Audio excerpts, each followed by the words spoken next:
औज़ुबिल्लाहि मिनश्शैतानिर्रजीम बिस्मिल्लाहिर्रहमानिर्रहीम अल्लाहुम्मा सल्लि अला मुहम्मद व अला आलि सय्यिदिना व मौलाना मुहम्मद व बारिक वसल्लिम वसल्लु अलैहि वसल्लिम तस्लीमा।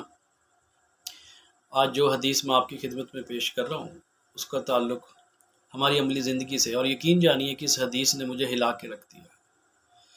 और मैं चाहूँगा कि ये हदीस आपकी खिदमत में पेश करूँ, क्योंकि हम ज़िंदगी कैसे गुजार रहे हैं, किस ज़ौम में गुजार रहे हैं, किस खुशफहमी में गुजार रहे हैं, और आगे हमारे साथ होने क्या वाला है। एक बार मेरे आका अलैहिस्सलातु वस्सलाम सहाबा कराम में तशरीफ़ फरमा है, और आप सल्लल्लाहु अलैहि वसल्लम सहाबा से पूछते हैं, मुफलिस कौन है? तो सहाबा जवाब देते हैं, या रसूलल्लाह सल्लल्लाहु अलैहि वसल्लम, मुफलिस वो है जिसके पास रुपए पैसा कोई नहीं, जिसके पास दौलत कोई नहीं। या रसूलल्लाह, जो गरीब है, जिसके पास खाने की रोटी कोई नहीं। और आम तौर पे हम भी यही तसव्वुर करते हैं कि मुफलिस वो है जो बहुत ज़्यादा गरीब है, जिसके पास दौलत और पैसा कोई नहीं। लेकिन मेरे आका अलैहिस्सलातु वस्सलाम ने फरमाया, सुनिए ज़रा, मुफलिस वो नहीं है, ये गरीबी अल फ़क्र फ़ख्री, गरीबी तो मेरा फ़ख्र है, ये तो चंद दिन की गरीबी है।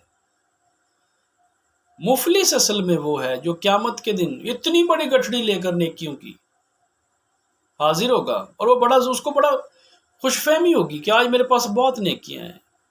रुकिए ज़रा, नेकियां हैं, नेकियों की गठड़ी लेकर हाजिर होगा। उसमें उसकी बहुत सी नमाजें होंगी, तहज्जुदें होंगी, रोज़ादार रोज़े रखे होंगे अपनी पूरी ज़िंदगी में, कुर्बानियाँ, बड़े बड़े छतरे बकरे और बड़े बड़े कुर्बानी के जानवर उसने किए होंगे, उसने नलके लगवाए होंगे। जैसे आम रूटीन में हम बहुत से लोगों को देखते हैं, हाजी साहब, और बहुत बड़ी नेकियों के जिन्होंने अंबार लगाए होंगे। हाय हाय हाय हाय। लेकिन जब उनका हिसाबो किताब शुरू होगा तो उन्होंने किसी को गाली दी होगी, किसी से झूठ बोला होगा, किसी से वादा खिलाफी की होगी, किसी को बुरा भला कहा होगा, बेटियों को और बहनों को हक नहीं दिया होगा। हमारे माशरे का सबसे बड़ा अलमिया ये, मैंने बड़े बड़े लोगों को देखा है, बड़े मुत्तकी और परहेजगार लोगों को देखा है,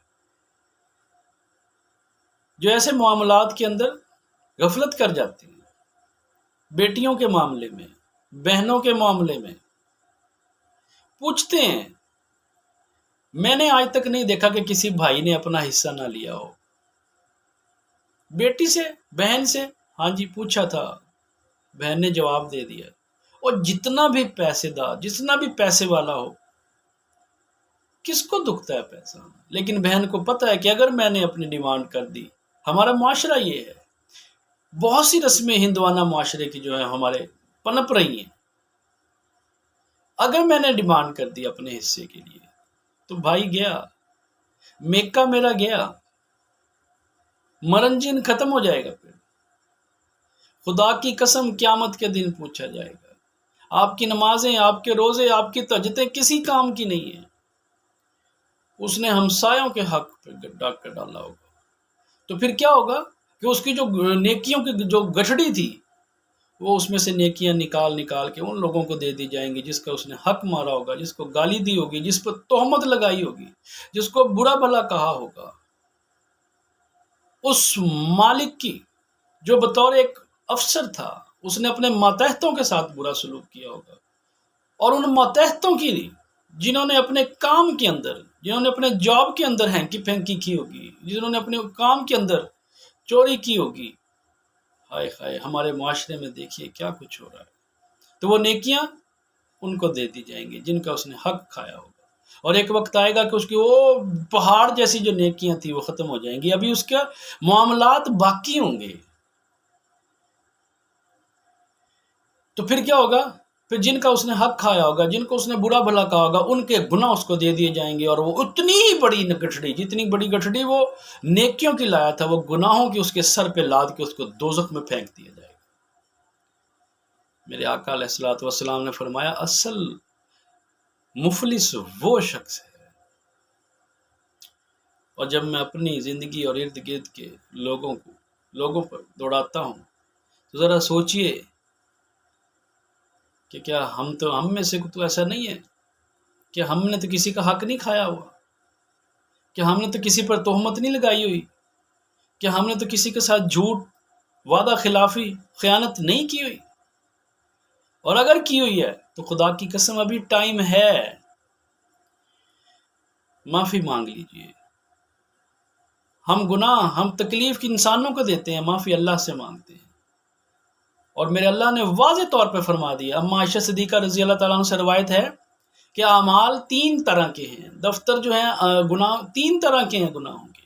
ایک وہ ہے شرک، جس کو اللہ بالکل نہیں معاف کرے گا، جس نے اللہ سے شرک کیا اس کی کوئی معافی نہیں، اگر اسی حالت میں مر گیا بغیر توبہ کیے مر گیا اس کی کوئی معافی نہیں۔ دوسرا وہ ہے جو انسان کا بندوں کے ساتھ معاملہ ہے، وہ تب تک معاف نہیں کرے گا جب تک کہ وہ لوگ اس کو معاف نہ کر دیں یا وہ ان کو اس کا حق نہ دے دیں۔ اللہ نے اپنے اوپر ظلم حرام قرار دیا ہے، تو ظلم یہ نہیں ہے کہ کسی کو مارنا، ظلم یہ بھی ہے، ظلم یہ بھی ہوتا ہے کہ کسی نے کسی کا حق کھایا ہو اور پاور میں ہو آپ، اور آپ اس کو حق نہ دلوائیں، اللہ نے اپنے اوپر حرام کیا ہوا ہے۔ اور تیسرا جو دفتر فرمایا تھا وہ اللہ اور اس کے بندے کے درمیان، اللہ فرمایا وہ میری مرضی میں معاف کر دو، میری مرضی میں اس کو عذاب دوں۔ لیکن سب سے اصل مسئلہ، سب سے بڑا مسئلہ حقوق العباد کا ہے۔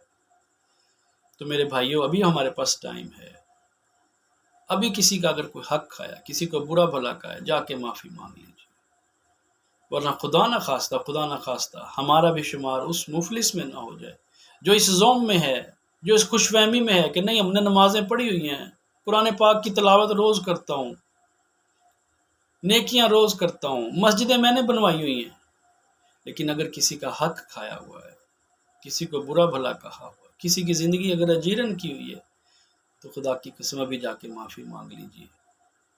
یہ عارضی زندگی ہے، یہ تو نکل ہی جائے گی، یہ تو گزر ہی جائے گی، لیکن جو آخرت کی زندگی ہے، جو نہ ختم ہونے والی زندگی ہے، اس کے لیے کچھ کر لیجیے۔ اور ہمارا مقصد اس دنیا میں آنے کا یہی ہے کہ ہم آخرت کو سنوار سکیں۔ اللہ نے ہمیں یوں ہی پیدا نہیں کیا، اللہ نے اپنی عبادت کے لیے پیدا کیا۔